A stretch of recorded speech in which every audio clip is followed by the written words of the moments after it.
Hey guys, it's Nathalie, Domina. Welcome back to my YouTube channel. If you do not know who I am, I'm a Roman Catholic YouTuber and I do YouTube videos on all things Catholicism. So if you're Protestant, Catholic, or whoever you are, you're welcome here. So for today's video, I'm going to be deep diving into the different ways you can pray, different methods, and what type of prayers that I like to do myself.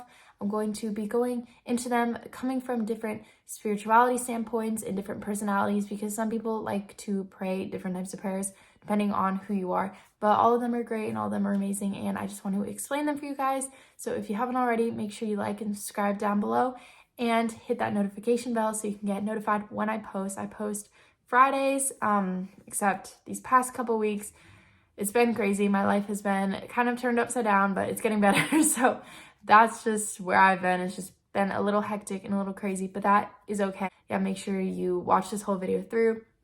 And if you haven't already, make sure you follow me over on Instagram at nathaliedominacatholic for more Catholic content. And lastly, go check out my Linktree and sign up for my monthly newsletter.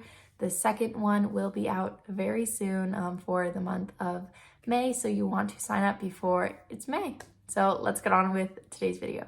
So as Catholics, we have many different forms of prayers that we can pray. You usually hear of the big ones like the rosary or even the Mass. But as Catholics, it seems pretty much characterized that we don't have mental prayer, or we don't focus on just listening to Christ. We would just recite these prayers that are just ingrained in us and we don't even focus on them. But I want to kind of debunk that myth today for you guys and give you some insight into why we do some ordered, structured prayers, but also why it is so important to do different types of mental prayers and exercises of that sort. So I just kind of want to address first praying the rosary, and that has really changed my experience as a Catholic. It is one of the 7 swords that pierces Mary's heart that her children do not pray the rosary every day. So if you don't pray the rosary, I highly advise it for your spiritual life to pray it. You will grow a deeper relationship with Mary. And something that now I do without even realizing it is I'll pray Hail Marys throughout my day.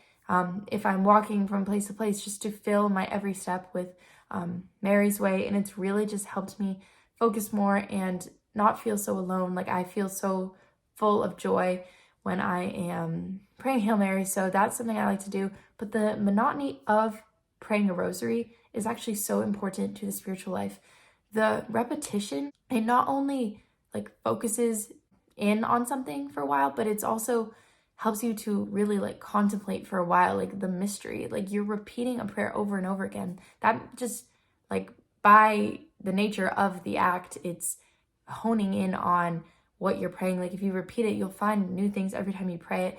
And then focusing on different mysteries of the rosary, they'll help you to even pick out some other things in the prayers that you're praying during that decade that you usually wouldn't have been able to pick up. Many saints have claimed that the surest way to Christ is through Mary. So please don't put the rosary to the side. Please embrace it and pray it. And every time that Mary comes, she says something about praying the rosary. So I highly advise you guys to take her advice, because she took Christ's advice and it worked out great. So everything she does is for Christ. So whatever she asks is also what Christ is begging of us. So we should definitely focus more on praying the rosary, but praying it with a contemplative heart, praying it realizing that I'm meditating upon the mysteries of the life of Christ, but through Mary. And that's just such a beautiful thing to look through a mother's eyes.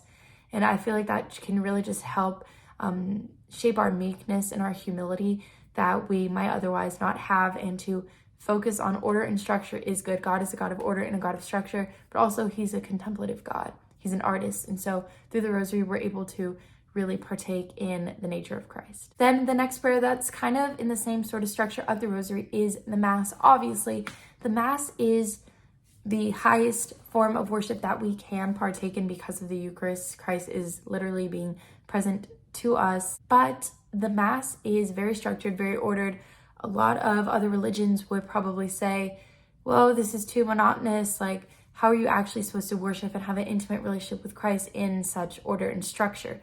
But that is actually where we find the most close relationship with Christ. And obviously it can be easily distorted. You can just go through the motions and not even think about it.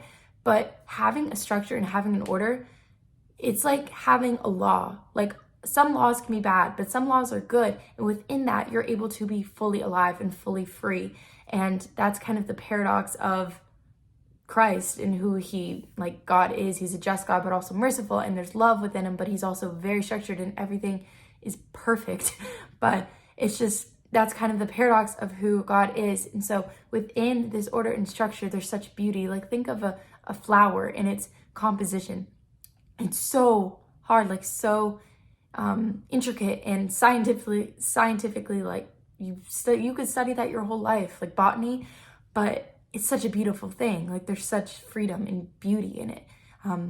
But there's so much like science and stuff behind it. So it's the same thing with like the mass. It's from so much like structure and order, obviously not like oppression, but good structure and good order can bring so much beauty, and we can be like flourishing flowers. So there's a lot of structured prayers like that. We have the Our Father that literally when Jesus was asked, oh, what prayer should we pray? He said this prayer. It was an address to God, the Father. Now this is a prayer that we recite. Most all like Christian denominations recites this prayer, the Our Father. It's a structured, ordered prayer. So order is not bad. It is a great thing. And actually within that, you can find so much beauty because you are just saying the same words. You're able to really contemplate it more because it's so ingrained in you that now you can not even think about it and just like let yourself listen to now the words like speaking through you. And it's just such a beautiful thing, I think, about the Catholic faith. Something though that Protestants do really well, so they don't really focus on order of things, but they focus more on, I guess, interior prayer, which is really good, which some Catholics lack. I'm not going to say all, I'm not generalizing here for either sides, but something that I do notice is that us as Catholics have lost a lot of interior prayer. We tend to, if we're asked to pray or lead a prayer, we'll just resort to the Our Father, Hail Mary, which I'm not saying is bad. That is a beautiful thing. I just explained that. I think that it's so beautiful. It's my favorite thing. But what I've gotten really into recently is a sort of mental prayer. And this, Gabby After Hours actually explained, and I thought it was so beautiful. Religious Hippie also did as well. But it is to really just contemplate and imagine yourself like with Christ, like let your mind run free, like let it roam. My first like experience with like real mental prayer of like picturing myself with Jesus is just being in a garden alone with him. And it was more like a lover's embrace, and just I didn't even feel the weather. It was just perfect. Like everything was perfect. The smells were perfect. Everything I didn't even think about it because of how perfect it was. And I was just in the scene, and all that I could look at was Christ, and he was just so happy. And like thinking about that, like let your mind like create a story with Christ, but don't force a story. Like let it come to you. And when you like truly like let your mind like go, so many beautiful things can happen from that. And my advice to you guys is that when you receive communion, to like let your mind go free, kneel, and just like let Jesus speak to you. He's inside of you, and let him work in you.